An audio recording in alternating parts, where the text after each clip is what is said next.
Good morning students. आज हम chapter number 15 probability के बेसिक क्लियर करेंगे और क्वेश्चन ट्राई करेंगे। प्लीज ध्यान से देखिएगा। तो सबसे पहले समझिए कि इवेंट क्या होती है। इवेंट वो चीज होती है जिसकी प्रोबेबिलिटी हम निकाल सकते हैं या जिसकी प्रोबेबिलिटी निकालने को समय कहा जाएगा या जिसकी प्रोबेबिलिटी हमें दी गई होगी। क्लियर है? चाहे प्रोबेबिलिटी दी गई हो चाहे निकालने को कहे, उसे हम क्या मानेंगे? इवेंट। क्लियर है?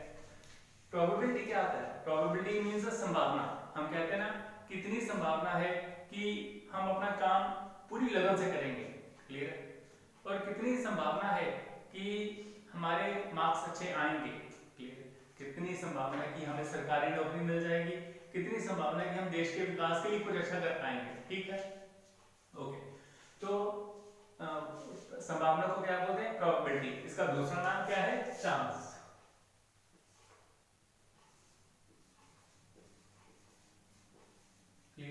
चांस। तो प्रोबेबिलिटी को हम पी से डिनोट करेंगे। पी ब्रैकेट में क्या लिखते हैं? जिसकी प्रोबेबिलिटी निकालने की बात हो। तो किसकी प्रोबेबिलिटी निकालनी है? श्योर इवेंट की। श्योर इवेंट को क्या बोलते हैं? और सर्टेन इवेंट। ये कौन सी इवेंट है? वो इवेंट जिसमें पक्का होना ही होता है। ठीक है ना? जो हुए बिना नहीं रह सकती। जैसे देखो कि अगर हम एक डाई को, जैसे हम लूडो खेलते हैं, तो एक डाई को थ्रो करें तो उसके ऊपर नंबर हमेशा क्या आएगा? 7 से कम। कभी ऐसा हो सकता है कि नंबर 7 से ज्यादा आ जाए या 7 आ जाए? नहीं। तो हमेशा नंबर क्या आएगा? 7 से कम आएगा। 1 आ जाए, 2 आ जाए, 3 आ जाए, 4 आ जाए, 5 आ जाए, 6 आ जाए। क्लियर है? तो यानी कि हम कह सकते हैं कि डाई के ऊपर नंबर 7 से कम आएगा, ये इवेंट तो होगी ही होगी। यानी कि ये क्या बन गई? Sure event. और क्या बन गई? Certain event. और ऐसे इवेंट्स की प्रोबेबिलिटी क्या होती है? 1। क्लियर है? P of impossible event। impossible नाम से जाहिर है which is not possible, जो पॉसिबल नहीं है, जो हो ही नहीं सकती, कुछ मर्जी हो जाए। जैसे लूडो में जो डाई है उसे हम थ्रो करें तो क्या नंबर 7 आ सकता है? जब नंबर 7 है ही नहीं तो कहां से आएगा? तो जो चीज नहीं हो सकती उसे क्या बोलते हैं? Impossible event. और ऐसी इवेंट जो हो ही नहीं सकती उसकी प्रोबेबिलिटी कितनी होगी? 0। क्लियर है? कितनी? 0। इसका मतलब समझो, P का मतलब प्रोबेबिलिटी, E का मतलब इवेंट। इवेंट की प्रोबेबिलिटी की रेंज क्या होती है? रेंज क्या होती है कि कहां से कहां तक। हम कहते हैं ना हमारा भारत देश कहां से कहां तक है? कश्मीर से कन्याकुमारी तक। तो ये भारत की रेंज हो गई। इससे प्रोबेबिलिटी की रेंज क्या हो सकती है? क्लियर है? इससे प्रोबेबिलिटी की रेंज होती है 0 से लेकर 1 तक। 0 से लेकर 1 तक। यहाँ तो इसकी किसी भी इवेंट की प्रोबेबिलिटी क्या होगी? 0। यहाँ क्या होगी? 1। और यहाँ क्या होगी? बीच में। ठीक है ना? 0 हो सकती है, 0 से बड़ी हो सकती है, 1 से छोटी हो सकती है, 1 हो सकती है। क्लियर है? तो क्या समझा हमने? किसी भी इवेंट की प्रोबेबिलिटी 0 होगी, 0 होगी, 1 होगी या बीच में होगी। तो यानी कि 0 से कम नहीं हो सकती। 0 से कम का मतलब क्या है? नेगेटिव। तो नेगेटिव कभी नहीं होती। यानी कि जब आपसे कहा जाए कि किसी इवेंट की प्रोबेबिलिटी क्या है? -3/2। क्लियर है? तो माइनस का मतलब क्या? नेगेटिव। और प्रोबेबिलिटी नेगेटिव हो नहीं सकती है, तो आप क्या कहेंगे कि ये ऐसी इवेंट पॉसिबल नहीं है। ये पॉसिबल ही नहीं है कि किसी की प्रोबेबिलिटी नेगेटिव आ जाए। अगर कोई आपसे कहे कि किसी चीज की प्रोबेबिलिटी 1 से ज्यादा है, तो मान लो कितनी है? 7/6। अभी 1 से ज्यादा है ना, क्योंकि न्यूमरेटर ज्यादा है, डिनोमिनेटर कम। 7 क्या है? न्यूमरेटर। 6 क्या है? डिनोमिनेटर। तो 7 क्या है? न्यूमरेटर, और वो बड़ा है डिनोमिनेटर से, तो इसका आंसर क्या आएगा? 1 से बड़ा। तो किसी भी चीज की प्रोबेबिलिटी 1 से बड़ी इनकी मोर देन 1 नहीं हो सकती। तो नीदर नेगेटिव, ना तो नेगेटिव हो सकती है ना 1 से ज्यादा। क्लियर? चौथी चीज ये होता है बेसिकली प्रोबेबिलिटी निकालने का फार्मूला। वो क्या होता है? जिस इवेंट की प्रोबेबिलिटी निकालनी है उसके फेवरेबल आउटकम्स। आउटकम्स में नतीजे, रिजल्ट। कि हमने की तो सही मेहनत बहुत, लेकिन क्या है? जैसे देखिए हम पढ़ते हैं तो मार्क्स क्या आते हैं? ठीक है ना? 60%, 70%, 80%, 90%, 100% किसी किसी के। तो ये क्या आता है? नतीजा, आउटकम। आउटकम क्या है? तो फेवरेबल का मतलब क्या है? जो शर्त दी गई है अगर उसी शर्त को पूरा किया जाता है तो मतलब फेवरेबल। हम करते हैं डाई की बात।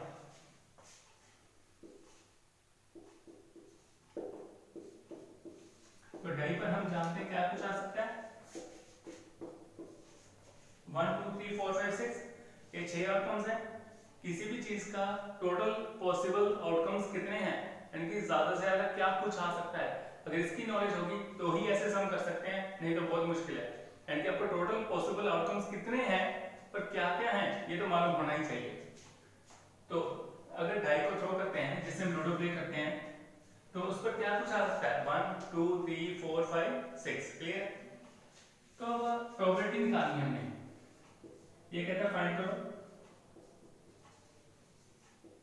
किसकी, मतलब प्राइम नंबर की।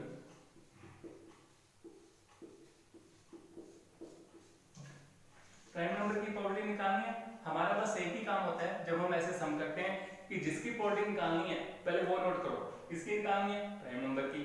फिर चेक करो कि टोटल कितने हैं, जब हमने डाई को थ्रो किया तो कितने आए थे टोटल, 1 2 3 4 5 6, तो टोटल आउटकम्स कितने हैं 6, total number of possible outcomes कितने हो गए 6।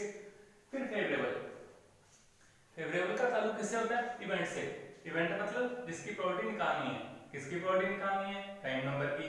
तो प्राइम नंबर कितने हैं, एक तो ये रहा 2 3 और 5, तो 2 3 5 ये प्राइम नंबर है, क्योंकि प्राइम नंबर क्या होते हैं जो अपने टेबल पर जाते हैं, और 1 पर तो हर कोई जाते ही जाता है, इसलिए 1 पर जाता है नहीं जाता है ये बोलने का कोई मतलब नहीं है। जो सिर्फ अपने टेबल पर जाते हैं, किसी और के टेबल पर नहीं जाते, उसे हम क्या बोलते हैं, प्राइम नंबर। तो 1 प्राइम नंबर नहीं है, याद रखना 1 ना तो प्राइम नंबर है ना तो कंपोजिट नंबर है, 1 को ना तो प्राइम नंबर मानना ना कंपोजिट मानना, क्लियर। प्राइम नंबर की प्रोबेबिलिटी देखो, एक केस, दो केस, तीन केस, ये तीन केस हमारे काम क्या हो गए, तो हमने सिर्फ गिनती लिखनी होती है कौन कौन से केस हैं, 2 3 5 ये नहीं लिखा, सिर्फ काउंटिंग कितनी है, तो कितने केस होंगे फेवरेबल 3, क्लियर है। और नीचे क्या लिखा है, total number of possible outcomes, total कितने केस हैं ये 6, क्लियर। तो हमारा आंसर क्या आएगा 3/6। लेकिन ना कई बार मल्टीपल चॉइस क्वेश्चन में 3/6 देने की जगह ये क्या देगा 1/2, तो वो आंसर भी सही है, क्यों, क्योंकि इसको सिंपलीफाई करेंगे तो क्या आएगा 1/2, ये क्लियर है, ओके। यानी कि नॉलेज होनी चाहिए कि टोटल केस कितने बनते हैं, क्लियर। प्राइम नंबर किसे कहते हैं, अब जैसे मान लो प्रोबेबिलिटी है किसकी, मान लो ऑड नंबर की, अब ऑड नंबर किसे कहते हैं, ऐसे नेचुरल नंबर जो 2 के टेबल पर नहीं आते, जो 2 से एग्जैक्टली डिवाइड नहीं होते, तो उसे हम क्या कहेंगे ऑड नंबर। अब इसमें ऑड नंबर देखो 1 ये 2 के टेबल पर नहीं आता, ऑड नंबर, 3 नहीं आता, ऑड नंबर, 5 नहीं आता, ऑड नंबर, तो 3 ऑड नंबर हो गए, तो ये ऊपर क्या आ गया 3, और टोटल केस कितने हैं 6, तो इसका भी आंसर कितना आ गया 1/2, ये क्लियर है। तो ये डाई किया, डाई पर और क्या समझ आ सकता है हमारे सामने, कह सकता है कि इवन नंबर निकालो, इवन नंबर की प्रोबेबिलिटी काउंटिंग कर लो, एक इवन नंबर 2 है, 4 है, 6 है, तो 3 इवन नंबर हो गए, टोटल तो 6 है नहीं, तो 3/6 आंसर आ जाएगा, 1/2 आ गया। ऑड नंबर कह सकता है, इवन नंबर कह सकता है, प्राइम नंबर कह सकता है, और क्या कहेगा परफेक्ट स्क्वायर, परफेक्ट स्क्वायर 1 क्योंकि 1 का स्क्वायर 1, और क्या है 4 क्योंकि 2 का स्क्वायर 4। अगर किसी चीज का स्क्वायर करके कोई नंबर आता है तो वो नंबर क्या होता है परफेक्ट स्क्वायर। 1 का स्क्वायर करके 1 आता है ना, तो ये परफेक्ट स्क्वायर है। अब किसी चीज का स्क्वायर करो, किसी नेचुरल नंबर का स्क्वायर करो तो 2 कभी नहीं आएगा, किसी भी नेचुरल नंबर का स्क्वायर करो 3 कभी नहीं आएगा, लेकिन 2 क्या है नेचुरल नंबर, उसका स्क्वायर करोगे तो क्या आएगा 4, तो 4 क्या परफेक्ट स्क्वायर, 5 परफेक्ट स्क्वायर नहीं है, 6 परफेक्ट स्क्वायर नहीं है, तो सिर्फ दो ही परफेक्ट स्क्वायर है 1 और 4, तो 2 हमारे क्या हो गए फेवरेबल आउटकम्स, ऊपर लिख लेंगे, नीचे क्या लिखेंगे टोटल, टोटल कितने हैं 6, तो 2/6 1/3 आंसर आ गया, क्लियर है। 2/6 काट कर 1/3 आंसर आ गया। तो और क्या पूछ सकता है, ऐसे तो कुछ मर्जी पूछ सकता है, एक और एग्जांपल ले लेते हैं, वो पूछेगा कि प्रोबेबिलिटी निकालो कि नंबर क्या आना चाहिए लेस देन 4। अब लेस देन 4 देखो, 4 से कम कितने नंबर है 1 2 3, 3 नंबर ही है ना, तो 4 से कम है, तो 3 नंबर हमारे क्या बन गए फेवरेबल आउटकम्स, क्योंकि 4 से नंबर कम आना चाहिए, ये शर्त पूरी हो गई। कितने नंबरों ने शर्त पूरी की 1 2 3, 3 नंबरों ने शर्त पूरी की, तो टोटल केस कितने हैं 6, 3/6 क्या आ गया आंसर आ गया, क्लियर है। तो ठीक है, हमने अभी केस लिया था डाई का, अब हम केस लेंगे किसका कॉइंस का।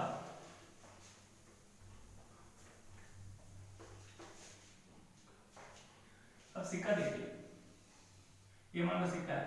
अब यहाँ पर क्या आ सकता है, हेड या टेल। क्लियर है। एक सिक्के को हमने टॉस किया और आपसे कहा जाता है कि प्रोबेबिलिटी निकालो कि क्या है, हेड है। तो प्रोबेबिलिटी किसकी, हेड की। क्लियर है। अब देखो हेड कितनी बार है इनमें से, एक ही बार है ना हेड। क्लियर है। तो फेवरेबल आउटकम्स कितने आ गए, एक। टोटल केस कितने हैं, एक दो, तो नीचे क्या आ गया, 2। फिर ये आंसर आ गया। क्लियर है। अब ध्यान से देखिएगा, हमने निकालनी है प्रोबेबिलिटी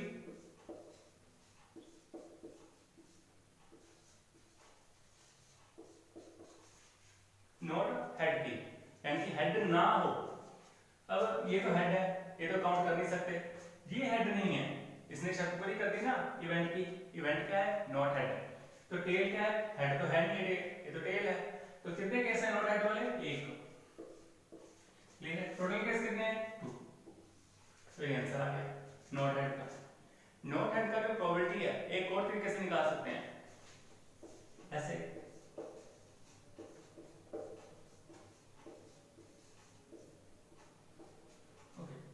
पी निकालनी है नॉट हेड। नॉट हेड की प्रोबेबिलिटी कैसे निकालते हैं, पहले हेड की प्रोबेबिलिटी निकाल लो, 1 में से माइनस कर दो। क्लियर है। तो कैसे करोगे, 1 में से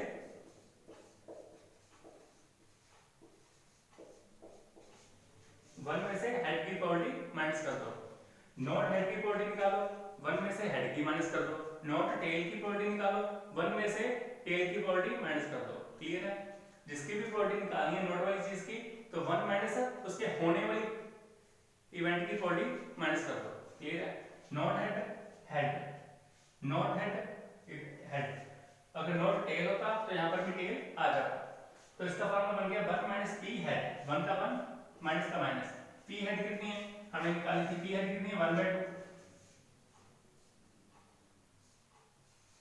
क्लियर है। 1 में से 1/2 कितने रह गए, तो आंसर कितना आ गया, 1/2। क्लियर है।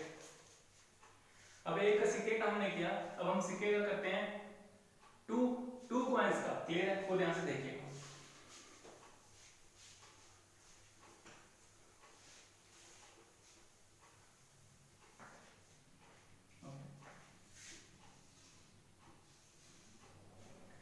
अभी हम 2 कॉइंस को टॉस करेंगे। वो बच्चा सम को आसानी से कर सकता है, उसकी आसानी से करने की संभावना बढ़ जाती है अगर उसे मालूम है कि टोटल पॉसिबल आउटकम्स कौन कौन से बन रहे हैं और कितने बन रहे हैं, चेक करेंगे। अगर हम 2 सिक्के को थ्रो करेंगे, टॉस करेंगे, तो क्या कुछ आ सकता है, एक हेड, ऐसे दोनों हेड आ सकते हैं। क्लियर है। और ये हेड आ सकता है, ये टेल, ये टेल आ सकता है, ये हेड, दोनों टेल आ सकते हैं। क्लियर है। ये से क्लियर है। दोनों हेड, एक हेड, पहला हेड दूसरा टेल, पहला टेल दूसरा हेड और दोनों टेल। ये क्लियर है। तो ऐसे करके हमारे केस बन सकते हैं। टोटल केस कितने हो गए, 4। फिर ये क्या बन गया हमारा total number of possible outcomes. यहाँ इसकी जगह तो क्या लिख लेंगे, 4। अब बारी है इसकी फेवरेबल की, लेकिन उसकी काउंटिंग कितनी है, क्या कब मालूम पड़ेगा, जब हमें मालूम पड़ेगा इवेंट कौन सी है। इवेंट मान रख सकते हैं पी।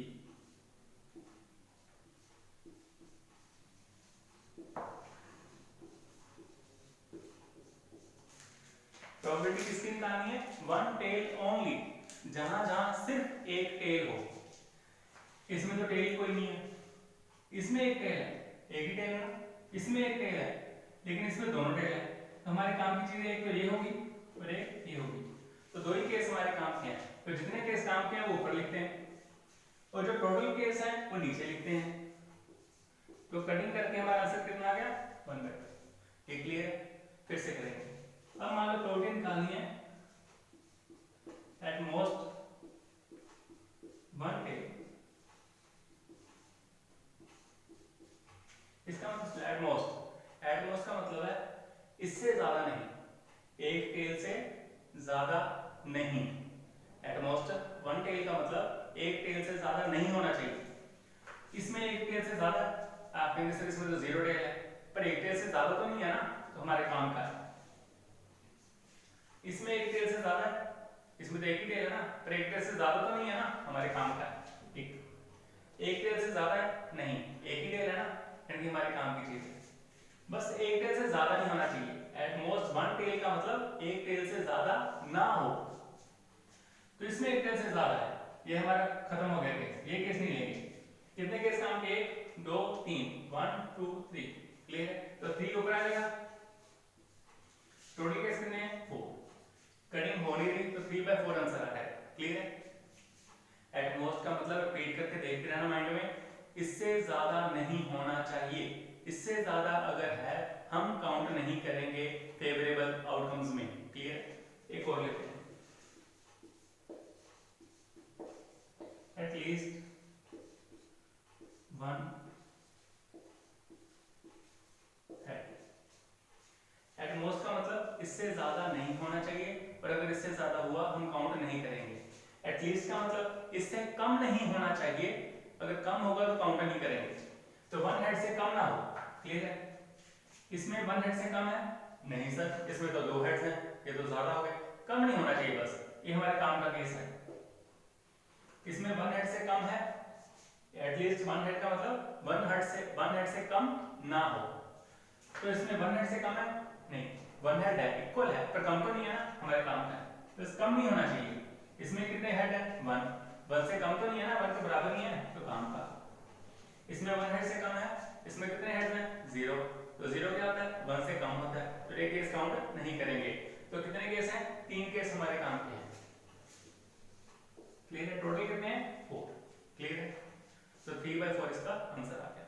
अब मान लो प्रोबेबिलिटी कहते हैं निकालने को 2 हेड्स। 2 हेड्स कितनी बार आ रहा है? एक ही बार आ रहा है ना, सॉरी 2 हेड्स यहाँ पर है, एक ही बार आ रहा है ना, और तो कहीं पर 2 हेड नहीं है। इसमें एक हेड है, इसमें एक हेड है, इसमें तो हेड ही नहीं है, 2 हेड्स तो एक ही बार आ रहा है, तो एक केस हमारे काम का। टोटल कितने? 4, क्लियर? तो इस तरह से हम करते हैं। आज हमने प्रोबेबिलिटी के बेसिक क्लियर किए। श्योर इवेंट की प्रोबेबिलिटी कितनी होती है? 1। इम्पॉसिबल इवेंट की प्रोबेबिलिटी क्या होती है? 0। किसी भी चीज की प्रोबेबिलिटी क्या हो सकती है? 0 हो सकती है, 1 हो सकती है, और बीच में हो सकती है, लेकिन नेगेटिव नहीं हो सकती, 1 से बड़ी नहीं हो सकती। 1 से बड़ी को कैसे चेक करते हैं? अगर न्यूमरेटर ज्यादा है डिनोमिनेटर से तो मतलब 1 से ज्यादा, अगर न्यूमरेटर कम है तो 1 से कम, क्लियर है? यानी कि 7/6, ऊपर 7 न्यूमरेटर ज्यादा है 6 से, तो इसका मतलब क्या है? प्रोबेबिलिटी 1 से ज्यादा, तो ये हो नहीं सकता, क्लियर है? तो फिर हमने किया प्रोबेबिलिटी का फार्मूला। जिस इवेंट की प्रोबेबिलिटी निकालने को कहा जाएगा, उस इवेंट को पूरा करने वाले जितने केस हैं वो हमारे फेवरेबल बन जाएंगे, क्लियर है? और इस एक्सपेरिमेंट में टोटल केस जितने हैं वो हम नीचे लिखेंगे, total number of possible outcomes, clear है?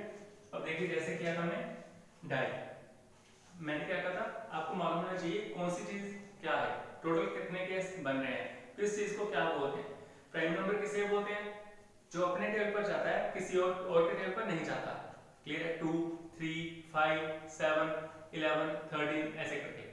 क्या 1 प्राइम नंबर है? नहीं, काउंट मत करना प्राइम नंबर में। क्या 1 कंपोजिट नंबर है? जो कोई किसी और के टेबल पर नहीं जाता प्राइम नंबर, जो किसी और के टेबल पर जाता है कंपोजिट नंबर, क्लियर है? ठीक है? तो लेकिन 1 जो है ना तो प्राइम नंबर है ना कंपोजिट नंबर है, क्लियर है? 7 क्या है? 7 सिर्फ 7 के टेबल पर जाता है, आप कहेंगे 1 पर जाता है, लेकिन 1 पर तो हर कोई चीज आती है, 1 के टेबल पर तो हर कोई नंबर आता है, तो उसको काउंट नहीं करना हमने, क्लियर है ना? 1 को तो भूल ही जाओ, 1 ना तो प्राइम है ना कंपोजिट है, क्लियर है? फिर हमने पढ़ा इवन नंबर क्या होते हैं, जो 2 पर डिवाइड हो जाए एग्जैक्टली उसे हम क्या कहते हैं? Even number. जो 2 पर डिवाइड ना हो, कोई डेसिमल में चीज आ जाए 0.5 0.3 कुछ ऐसा, तो उसे क्या कहेंगे? ऑड नंबर, क्लियर है? ओके। परफेक्ट स्क्वायर क्या होता है? किसी नेचुरल नंबर का मैं स्क्वायर करूं और जो भी आता रहेगा उसे हम क्या कहेंगे? Perfect square. 1 × 1 यानी कि 1 का स्क्वायर करो, क्या आएगा? 1। तो स्क्वायर करके क्या आ गया? 1 आ गया ना, ये जो 1 आया है ये क्या बन गया? Perfect square. 2 का स्क्वायर करो, 2 × 2 4, ये जो 4 आया ये क्या है? Perfect square. परफेक्ट स्क्वायर को और क्या बोलते हैं? स्क्वायर नंबर, क्लियर है? तो ये चीज हमने सीखी।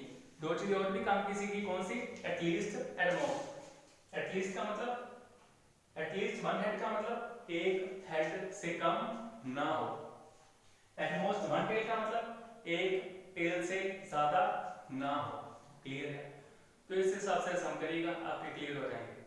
और एक चीज और सीखी, अगर हमसे कहता है कि नॉट टेल की प्रोबेबिलिटी निकालो, नॉट टेल की प्रोबेबिलिटी निकालो, तो हम क्या करेंगे, टेल की प्रोबेबिलिटी निकाल लेंगे, 1 में से माइनस कर देंगे। क्लियर है? तो आज के लिए इतना काफी करते हैं।